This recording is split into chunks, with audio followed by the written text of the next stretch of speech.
እሼቱ መለሰ በፐርፐዝ ብላክ ኢትዮጵያው ዶክተር ፍስሐ እሼቱ 1 ቢሊዮን ብር ይዞ ከመጥፋትና ከራሱ ከፐርፐዝ ብላክ ኢትዮጵያ ጋር በተያያዘ የተነሳበት ሮመር አስመልክቶ በገደምዳሜውም ቢሆን እየተንደፋደፈ መልስ ሰጥቷል። በመጀመሪያ ደረጃ እንደዚህ እየወጣችሁ መልስ የምትሰጡ ሰዎች በክብር አመሰግናችኋለሁ።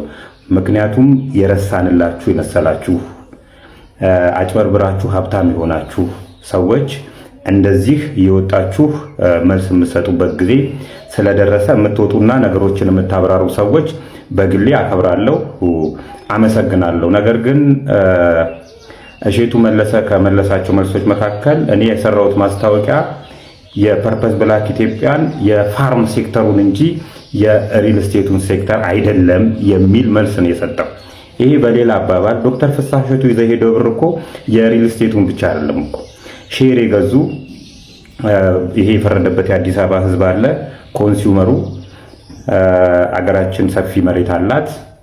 ስለዚህ እዚህ መሬት ላይ የተለያዩ ኮንሱም የሚደረጉ ነገሮችን ቲማቲም፣ ሽንኩርት ምናምን እናመርታለን የሚሉ አንዲት ቀን ማረሻ በእጃቸው ይዞ የማያውቁ እጃቸው የሚለሰልስ ሰዎች ይመጡና የግብርና ባለሙያ ይሆናሉ። የተመረቁበትም የግብርና ስራ አይደለም።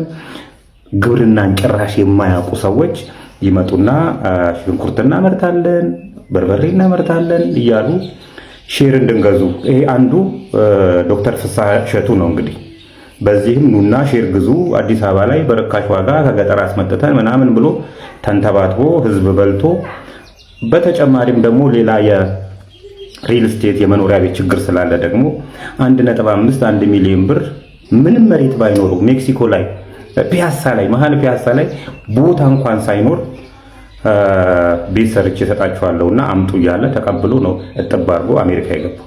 አሜሪካ ከገባ በኋላ የመንግስት ሰዎች ሊያሰሩኝ ስላልቻሉ ኧረ እባክህ ተው እንጂ ዋቴቨር ኤኒዌይ ዶክተር ፍስሐ እሼቱ ይዘው የጠፉት 1 ቢሊዮን ብር የሪል ስቴቱን ብቻ አይደለም ከግብርና ሴክተሩም ላይ ነው ይዘው የጠፉትና እቺንም አስብባት። አመሰግናለሁ።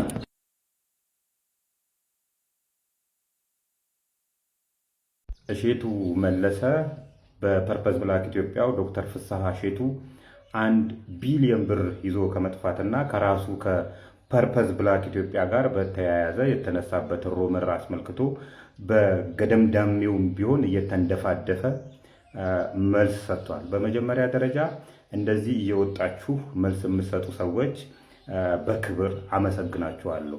ምክንያቱም የረሳንላችሁ የመሰላችሁ አጭበርብራችሁ ሀብታም የሆናችሁ ሰዎች እንደዚህ እየወጣችሁ መልስ የምትሰጡበት ጊዜ ስለደረሰ የምትወጡና ነገሮችን የምታብራሩ ሰዎች በግሌ አከብራለሁ፣ አመሰግናለሁ። ነገር ግን እሼቱ መለሰ ከመለሳቸው መልሶች መካከል እኔ የሰራሁት ማስታወቂያ የፐርፐዝ ብላክ ኢትዮጵያን የፋርም ሴክተሩን እንጂ የሪል ስቴቱን ሴክተር አይደለም የሚል መልስ ነው የሰጠው።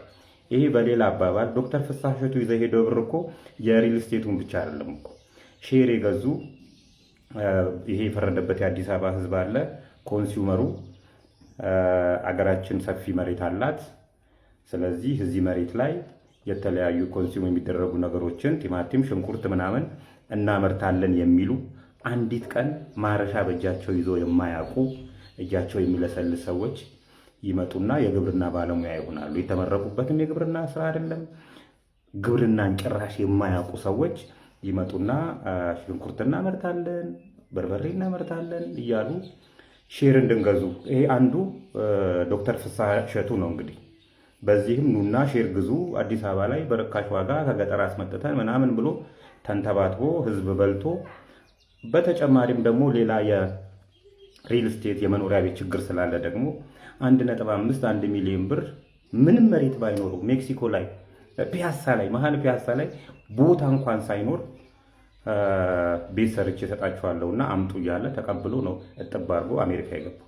አሜሪካ ከገባ በኋላ የመንግስት ሰዎች ሊያሰሩኝ ስላልቻሉ ኧረ እባክህ ተው እንጂ ዋቴቨር ኤኒዌይ ዶክተር ፍስሐ እሼቱ ይዘው የጠፉት 1 ቢሊዮን ብር የሪል ስቴቱን ብቻ አይደለም ከግብርና ሴክተሩም ላይ ነው ይዘው የጠፉትና እቺንም አስብባት። አመሰግናለሁ።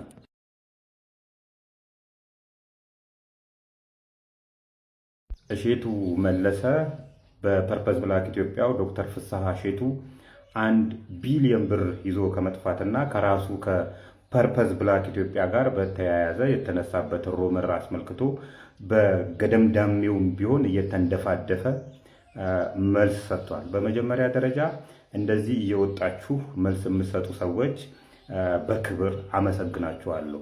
ምክንያቱም የረሳንላችሁ የመሰላችሁ አጭበርብራችሁ ሀብታም የሆናችሁ ሰዎች እንደዚህ እየወጣችሁ መልስ የምትሰጡበት ጊዜ ስለደረሰ የምትወጡና ነገሮችን የምታብራሩ ሰዎች በግሌ አከብራለሁ፣ አመሰግናለሁ። ነገር ግን እሼቱ መለሰ ከመለሳቸው መልሶች መካከል እኔ የሰራሁት ማስታወቂያ የፐርፐዝ ብላክ ኢትዮጵያን የፋርም ሴክተሩን እንጂ የሪል ስቴቱን ሴክተር አይደለም የሚል መልስ ነው የሰጠው።